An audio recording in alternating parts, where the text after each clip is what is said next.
नमस्कार, स्वागत है आप सभी का सुजस सारांश की इस क्लास में। मैं हूं आपके साथ विपिन कुमार शर्मा। इस क्लास में हम पढ़ते हैं राजस्थान का करंट अफेयर्स, जिसका आधार होता है राजस्थान सरकार की सुजस पत्रिका। शुरुआत करते हैं हेडलाइंस के साथ। तो आज की सबसे बड़ी जानकारी क्या है कि गिग वर्कर्स के कल्याण के लिए सरकार द्वारा एक विधेयक लाया गया है, जिसका नाम था राजस्थान प्लेटफॉर्म आधारित गिग कर्मकार विधेयक 2023, जो विधानसभा में पारित हो चुका है। और पारित कब हुआ? ये कल, यानी कि 24 जुलाई 2023 विधानसभा में विधेयक लाया गया। सरकार ने इसके लिए बजट में घोषणा की थी, नए बजट यानी कि बजट 2023-24 में घोषणा की थी कि गिग वर्कर्स की सामाजिक सुरक्षा सुनिश्चित करने के लिए सरकार द्वारा एक बोर्ड का गठन किया जाएगा और इस हेतु एक कानून भी लाया जाएगा। अब इसके लिए विधेयक लाया गया, जो पारित कर दिया गया है। आज की क्लास में इसको हम डिस्कस करने वाले हैं। अगली जानकारी है कि राजस्थान औद्योगिक सुरक्षा बल का गठन किया जाएगा।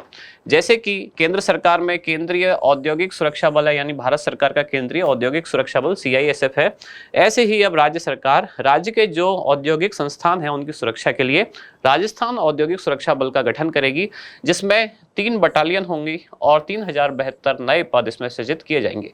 पदों का विवरण कैसे है वो यहाँ दिया गया है, जैसे एक कमांडेंट, एक डिप्टी कमांडेंट, सहायक कमांडेंट, यानी कि डिटेल में जानकारी दी गई है। अगली जानकारी है 47 विद्यालयों में नए संकाय खोले जाएंगे। स्कूल व्याख्याता के 143 और प्रयोगशाला सहायक के 39 नए पद सृजित होंगे। अगले पेज पर इस कॉर्नर पर आप हर दिन देख ही रहे हैं कि जन सम्मान वीडियो कॉन्टेस्ट के जो प्रतिदिन के विजेता हैं उनकी फोटोग्राफ्स है। दौसा में 86 सड़कें और भरतपुर में ओवरब्रिज बनाया जाएगा। लालसोट में 31.34 करोड़ रुपए स्वीकृत किए गए हैं। विधानसभा में और क्या हुआ आज? तो डिफॉल्टर किसानों को भी फसली ऋण मिल सकेगा।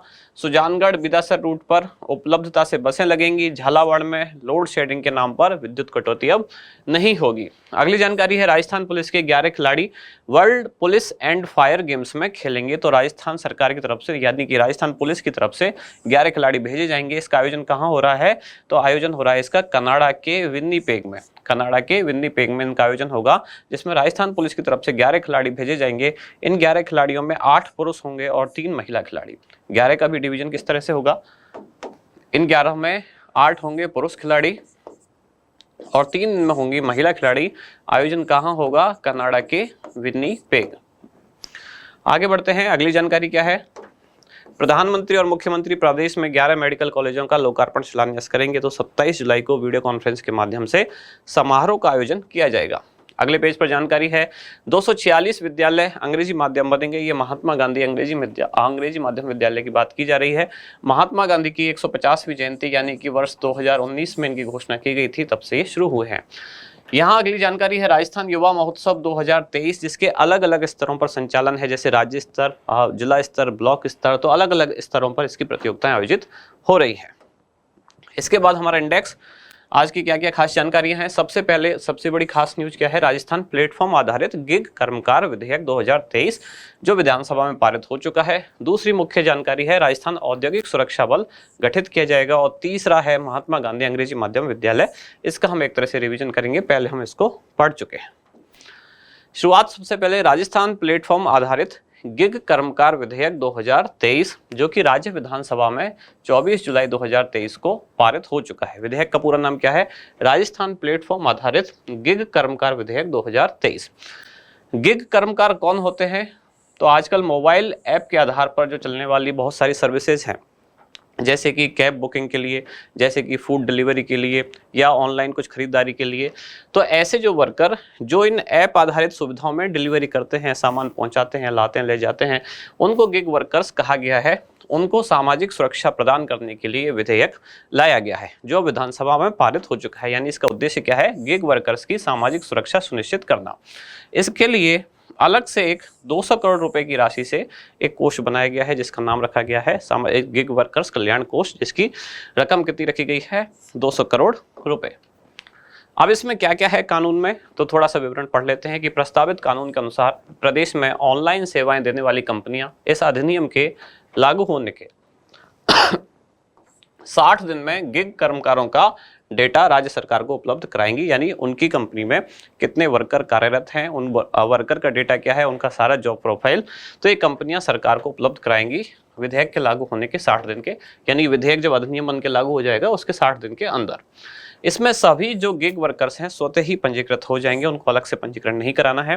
राज्य सरकार द्वारा जो तैयार एक शिकायत निवारण तंत्र है उसके माध्यम से गिग वर्कर व्यक्ति से यानी पर्सनली और पोर्टल के जरिए भी याचिका प्रस्तुत कर सकते हैं अगर उनको कोई शिकायत है। बोर्ड में गिग वर्कर्स और सेवा प्रदाता कंपनियों का प्रतिनिधित्व होगा ताकि वे निर्णयों एवं शिकायत निवारण में भागीदार बन सके। ये इस तरह का है जैसे कि मजदूरों का एक यूनियन होता है तो यूनियन का कोई लीडर है, तो इस तरह से आप कह सकते हैं कि गिग वर्कर्स के भी कुछ प्रतिनिधि होंगे बोर्ड में, और जो सेवा प्रदाता कंपनी है उसके भी कुछ प्रतिनिधि होंगे ताकि दोनों निर्णय में भागीदार बन सके। प्रस्तावित बोर्ड गिग कर्मकार और डिजिटल प्लेटफॉर्म का पंजीयन और उनके अधिकारों का संरक्षण करेगा। ऑनलाइन सेवाएं देने वाले कार्मिक अपने अधिकारों से संबंधित शिकायतें यहां दर्ज करा सकेंगे। बोर्ड शिकायतों का कानून के प्रावधानों के तहत समयबद्ध निवारण सुनिश्चित कर सकेगा। ये जो सारी जानकारियां हैं ये एक तरह से मुख्य परीक्षा में ध्यान रखने वाली बातें हैं जहां आपको लिखने की जरूरत होती है। फैक्चुअल चीजें क्या हैं कि कितने दिन के अंतर्गत, तो 60 दिन के अंतर्गत एक उनको सरकार को डेटा उपलब्ध कराना होगा कंपनियों को। ऐसे ही इसमें जो कितनी करोड़ निधि का कोष बनाया जाएगा, कल्याण कोष, तो वो है 200 करोड़ रुपए। विधेयक पारित कब हुआ, तो 24 जुलाई। इसके बाद आगे बढ़ते हैं। विभिन्न कल्याणकारी एवं सामाजिक सुरक्षा योजनाओं के लिए राज्य सरकार के सुझाव और सिफारिशें इसमें प्रस्तुत की जाएंगी। और यहाँ खास बात यह है, नोट लगा के जो लिखी हुई है, राजस्थान ऐसा पहला राज्य बन गया है जिसने गिग वर्कर्स को सामाजिक सुरक्षा देने के लिए ऐसा कानून बनाया है। तो देश का पहला राज्य कौन बना है, राजस्थान।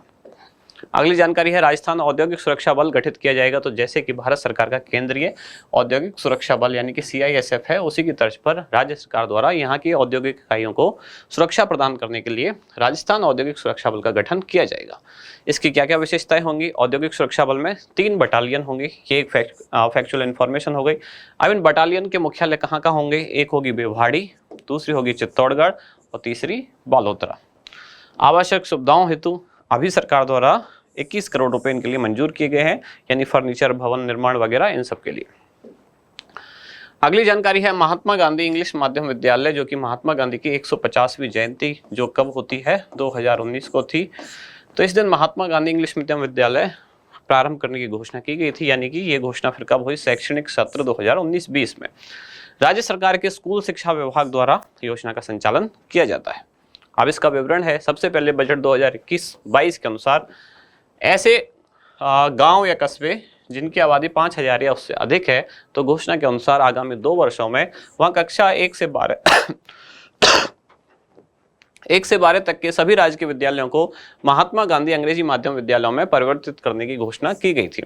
फिर बजट 2022-23 में घोषणा की गई कि अगले 1 साल में शहरी और ग्रामीण क्षेत्र दोनों में 1000 और महात्मा गांधी अंग्रेजी माध्यम विद्यालय खोले जाएंगे। और इस बार नए बजट में यानी 2023-24 में घोषणा की गई कि आगामी 1 वर्ष में और 1000 अंग्रेजी माध्यम विद्यालय खोले जाएंगे, यानी 1000 शहरी क्षेत्रों में और 1000 ग्रामीण क्षेत्रों में। साथ ही ये भी घोषणा की गई कि जिन विद्यालयों में 200 से अधिक विद्यार्थी अंग्रेजी में पढ़ना चाहेंगे, तो उसी विद्यालय में एक इंग्लिश मीडियम विंग भी प्रारंभ की जा सकेगी।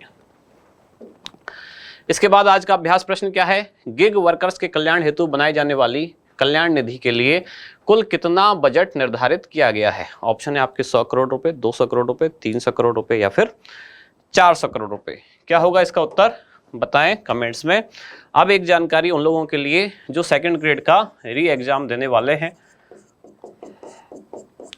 एग्जाम डेट आपकी शायद कब है? 30 जुलाई। इसके लिए बहुत दिन से आप लोगों की भी डिमांड थी, हम भी कोशिश कर रहे थे कि एक मैराथन क्लास अरेंज की जाए। अब ये क्लास का टाइम और डेट सब कुछ सेट हो गया है। ये हम रखने वाले हैं कल, यानी कि 26 जुलाई, और इसका टाइम रहेगा शाम को 5:15 बजे। ये लाइव क्लास होगी, यूट्यूब पर होगी, आप सभी देख सकते हैं। इसका पैटर्न क्या क्या रखा गया है? तो इसमें हम जनवरी से लेकर और जून 2023 ये 6 महीने का करंट अफेयर्स मुख्यतः डिस्कस करेंगे, लेकिन हो सकता है इसके अलावा भी इससे मिलते जुलते जो क्वेश्चन है या जो टॉपिक हैं जो इंपॉर्टेंट हो सकते हैं उनको भी हम डिस्कस करेंगे। सबसे पहले तो यहाँ हम पीपीटी के फॉर्मेट में इनको करेंगे जिस्ट, यानी कि पिछला जो आपका सार संग्रह है पिछले 6 महीने का, उसको पहले सीधा सीधा 1 लाइनर फॉर्मेट में एक साथ आपके साथ डिस्कस कर लेंगे। और उसके बाद जो कुछ क्वेश्चन बचते हैं, यानी कि MCQs, multiple choice question, last में वो भी डिस्कस करेंगे। कुछ खास मुद्दे हैं जो जिन पर क्वेश्चन बन सकते हैं, ऐसे क्वेश्चन डिस्कस करने की कोशिश करेंगे। ये इस बार इसलिए रखा गया है क्योंकि कुछ स्टूडेंट उनको ऐसा लगता है कि एमसीक्यू के फॉर्मेट में क्लास मत रखो, सीधा सीधा ऐसे ही जो थ्योरेटिकल फॉर्मेट है उसमें रखो, यानी कि सीधे सीधे वन लाइनर फॉर्मेट में रखो। कुछ स्टूडेंट ऐसे हैं जिनको एमसीक्यू वाला फॉर्मेट ज़्यादा पसंद आता है, तो दोनों की भावनाओं का सम्मान करते हुए तो जिस्ट वाला फॉर्मेट भी और एमसीक्यू वाला भी दोनों ही हम एक साथ कल डिस्कस करेंगे। यानी शुरुआत में जो वन लाइनर फॉर्मेट है पिछले 6 महीने का वो डिस्कस करने के बाद फिर कुछ खास जो प्रश्न हो सकते हैं या जिन मुद्दों पर क्वेश्चन बन सकते हैं वो डिस्कस करेंगे। तो अगर आप सेकंड ग्रेड का री एग्जाम देने वाले हैं तो कल जरूर जुड़े शाम को 5:15 बजे। यहाँ समाप्त होती है आज की क्लास। अब मिलते हैं कल अगली न्यूज के साथ अगली क्लास में। धन्यवाद।